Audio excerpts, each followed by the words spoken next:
Welcome to a special edition of Pod Rods. This week we're webcasting from the Jacksonville International Car and Truck Show. I'm Bill Boardsfield, as always, along with Dan Scanlon. And Dan, I'm psyched. A great year for muscle car fans. Look at this Challenger. You know, I'm an old enough guy. I remember the 69, the 70, the 71, the 72 Challengers and Cudas. This sucker is an absolute duplicate of it. A little wider, I think, a little taller. It fits on the 300 and Dodge Magnum. You can see it in the background there. It's just absolutely stunning in person. This, of course, is a pushmobile concept. We got lucky to get it. The real thing, though, doesn't look too much different. The SRT8 that they just introduced in Detroit is a stunning-looking car. It's got presence, it's got width, and thank goodness, as I've said before in our little video earlier, it's got the original grille, not the Dodge Magnum crosshair.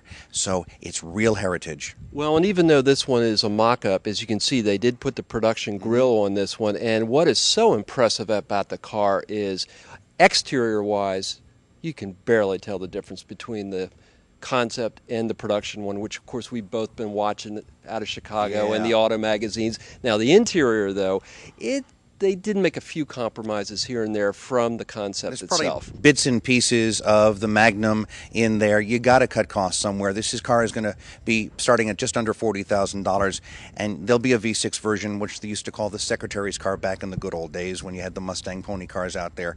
The thing I love the best is I love the Mustangs of the 60s. I love the Camaros of the late 60s, but my favorite shape was that Cuda and that Challenger, that pointed nose, that aggressive grille, the simple shape, and then that big hip in back with the short rear deck. The epitome of a muscle car. Long nose, short deck.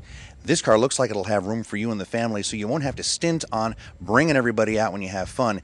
And with 400 plus horsepower, you're going to have a lot of fun. The cops are going to be looking for you. Well, and of course, the original pony car, the Mustang, has got something special here at the show, and you just wrapped up a week with it. You know, I love the new Mustang because it was designed off of the late 60s Mustang. But when you bring out a Bullitt edition with 15 extra horsepower, 315 horsepower, you do it in the same dark Highlands green color as the car that was in the Steve McQueen movie that debuted 40 years ago. You give it the same 5-spoke alloy wheels that were in the movie car, and then you give it a little gussying up inside.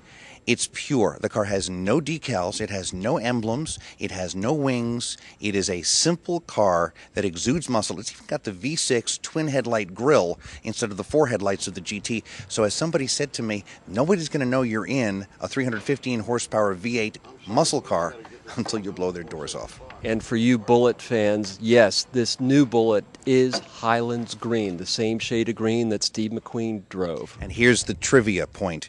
The engineers went back to the enhanced DVD of the movie, carefully analyzed the sound of the exhaust in that 10-minute chase where he's going after the Dodge Charger, and then duplicated it in the actual Mustang Bullitt edition that you can buy for a little under $40. And it's a limited edition car. There's only 7,700 being built here and in Canada, and you know, once they're gone, they're gone. And it's a better version than the last Bullitt edition, which was early 2000s. This one's got some punch, some muscle, and that great shape. And we have another video report on the Bullitt, but we also have got another muscle car that we've got to talk about. Some people say only America does muscle cars, but Dan, I think you might disagree. Let's push the Nissan GTR from muscle car to supercar. Starting at $70,000, this car is capable of almost 200 miles per hour, all-wheel drive, 480 horsepower, twin turbocharged V8 with intercooler. The shape is so aerodynamically designed that there's downforce at any speed. The entire underbody of the car is covered. Specially designed Bridgestone tires to handle the speeds, specially designed wheels, because I'm told that the car was actually bending its wheels on racetracks as they were testing the prototypes. The car is a technological tour de force. 3 different settings for suspension, 3 different settings for transmission, paddle shifters. The car at $70,000, if you can find one for that, which I doubt, is going to be an amazing car. And it's a legend because ask any of our kids who play PlayStation 2, who play Gran Turismo, the car they all love is the past edition GTRs, the Skylines, all-wheel drive, the turbocharged V6. The car hugs the track, has no vices, and the new look Well, it's absolutely amazing. Carbon fiber, aluminum, steel. The interior is stunning. The version that's here, guys, incidentally, is a Japanese right-hand drive version.